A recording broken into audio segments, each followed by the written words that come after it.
Hello, xin chào các bạn. Chào mừng các bạn đã quay trở lại với A Câu TV. Hôm nay thì ở chỗ khu vực chỗ em đó, ở ngay đây này các bạn này, ngay chỗ mấy cái cây rừng này, thì có một cái ngôi nhà. Đợt trước có bị sạt lở xuống thì di rời đi chỗ khác và bây giờ đã tìm được chỗ ở mới rồi. Và hôm nay đang đào nhá. Thì CD video lần này em sẽ giới thiệu cho tất cả các bạn là sẽ đi xem người dân tộc làm nhà nhé. Đó thì ở trên Hà Giang thì người ta làm trình tường, còn chỗ khu vực em thì nó làm bằng gỗ. Và bây giờ em sẽ giới thiệu chi tiết từng bộ phận, gọi là từng tập video một vào cho tất cả các bạn cùng theo dõi. Ok, bây giờ chúng ta sẽ bắt đầu đi. Và nếu mà như mà thường lệ thì ai mà chưa ghé thang kênh của em thì hãy ấn nút đăng ký, bấm nút chuông. Và nếu mà thấy video của em có hữu ích thì cho em xin một like. Ok, bây giờ chúng ta sẽ bắt đầu đi nhá.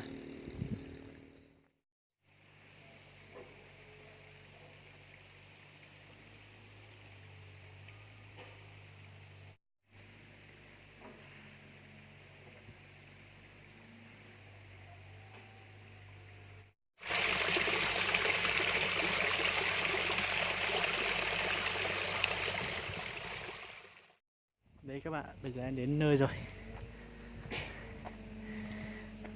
Mệt đó. Leo từ dưới nhà lên trên này cũng khá là xa nhé. Đây là thuê gọi là đi nhờ anh em trong bản. Thì đào thì cũng bằng công, bằng cái công đào cũng bằng cả cái công mà thuê máy xúc nhá. Cho nên là để thuê máy xúc thôi, không thuê công đào nữa. Rộng phết, hôm nay mới đào thôi. Đây, mấy cái cây ở đây. Máy này cũng bé. Ở đây rất là cao luôn nhé các bạn nhé. Đó, wow. Khu này làm được nhà thì có cái view nhìn rất là đẹp này các bạn này. Phía bên dưới này có ruộng bậc thang này. Nhà của em là ở dưới mái nhà xanh xanh này các bạn này. Đó. Cái này chắc là cũng không to lắm. Ngồi cái sàn, cái nền nhà này, chắc là tối nay xong đấy, tối nay bằng đấy. Ở đây rất là nhiều cây cối, nhưng mà chỗ này chán hết rồi. Đấy. Mấy cây này. Đó, đang dưới này cũng có một cái hộ nữa nhé các bạn nhé. Để mọi người xem này, có một cái hộ ở dưới này, một hộ gia đình đây nữa.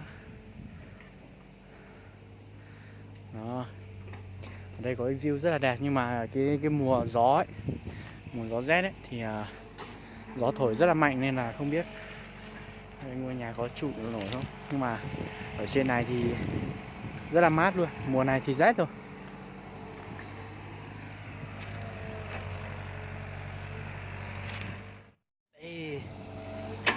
Đây là một cái toàn cảnh của ngôi nhà đang đào các bạn. Mọi người nhìn xung quanh cái chỗ cây thông to to này, có cái view nhìn về kia rất là đẹp. Mùa này thì chưa đẹp đâu ạ, mùa này chưa đẹp. Mùa thu, mùa hè thu thì nó mới đẹp nhé các bạn nhé. Cuối mùa hè và đầu mùa thu ấy rất là đẹp. Hôm nay do là các trẻ con đi học hết rồi nên là người ta không đến xem máy xúc này. Ở khu vực chỗ em thì cũng rất là hiếm máy xúc, cho nên là trẻ con rất là thích xem máy xúc, nhưng mà đi học hết rồi. Hôm nay chả có ai đi xem. Đây có cái anh chủ nhà, cái anh chủ nhà với lại một chú đến đây để xem thôi. Chỗ này cái sân, cái nền nhà này cũng không rộng lắm, nhưng mà còn hơn là không có đấy các bạn. Bây giờ chỗ khu vực cái núi, nhưng mà phải tìm chỗ nào mà cho nó phù hợp đấy chứ, không phải là chỗ nào cũng ngồi được và ở được các bạn ạ. Đây các bạn nhìn thế này, ok, có cái view đẹp chưa? Nhìn sang cảnh ruộng bậc thang em rất là thích cái view này, quá thích luôn. Đó.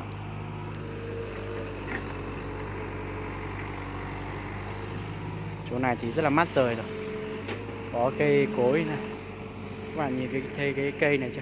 Cái cây này mùa này dùng lá hết rồi, cái mùa lá của nó là lá nó phủ đầy kín luôn các bạn. Đây, có đằng này có một cái cây này, nó phủ đầy kín như cây này này. Đó. Nay trời rất là đẹp luôn.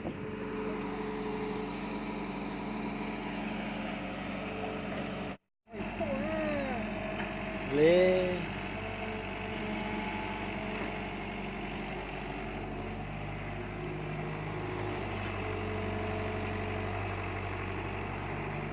Sao lúc mà chị bảo vậy cái vực gì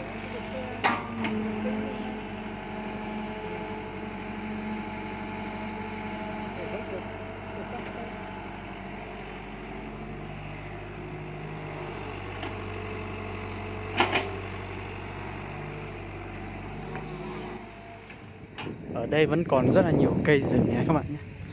Cái núi rừng này là nó không bị chết như những núi rừng bình thường. Bình thường thì những cây như này ở năm 2016 ấy là nó bị hạn hán ấy, bị tuyết ấy, chết hết rồi. Còn cái khu này vẫn không sao cả.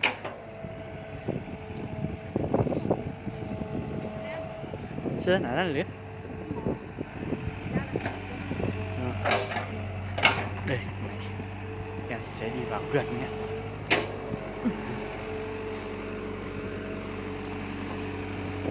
Đây, vào gần, quay cho mọi người xem cho đã. Mặt trời sói vào quá nên là quay không được đẹp. Trẻ con ở trên khu vực chỗ em này rất là thích xem máy cẩu như này luôn.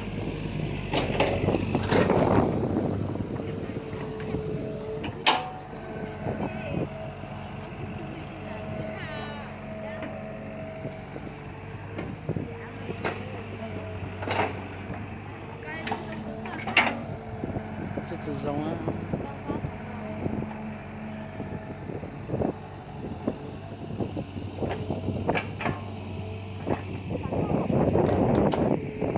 Đây phía dưới này là đường đi nhé. Ở dưới kia rất là nhiều nhà.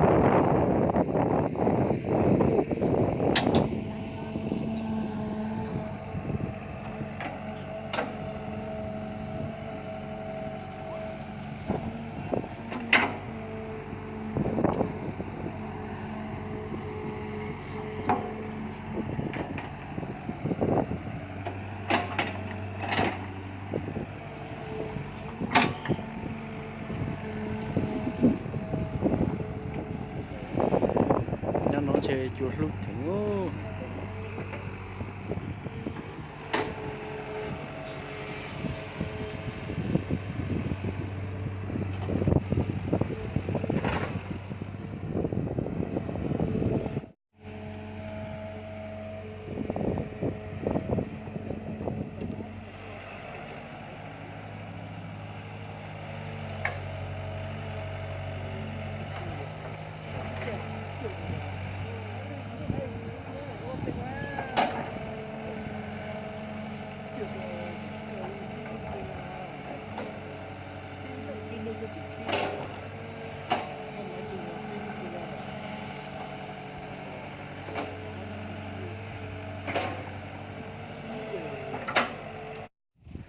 Đây các bạn này, đây là phía đàng này, này. Đây có một cái cây cổ thụ này. Cây này là cây to nhất ở khu vực chỗ em này, không biết bao nhiêu đời rồi, rất to luôn cái cây này. Nó có cái như cái mâm, cái tròn tròn này. Đấy.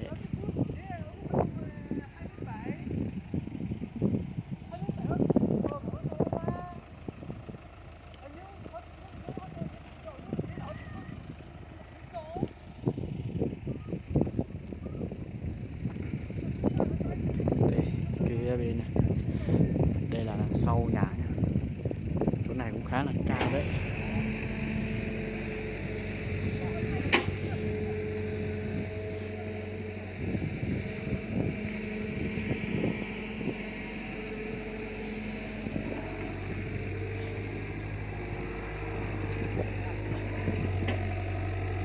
Ây da.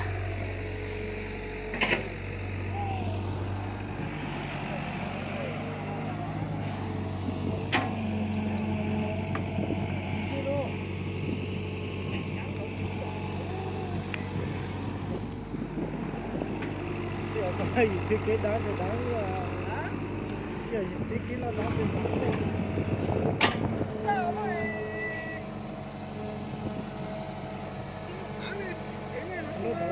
đó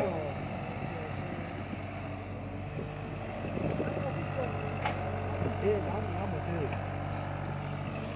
thứ chế tính chúng ta còn ngồi tính cho nên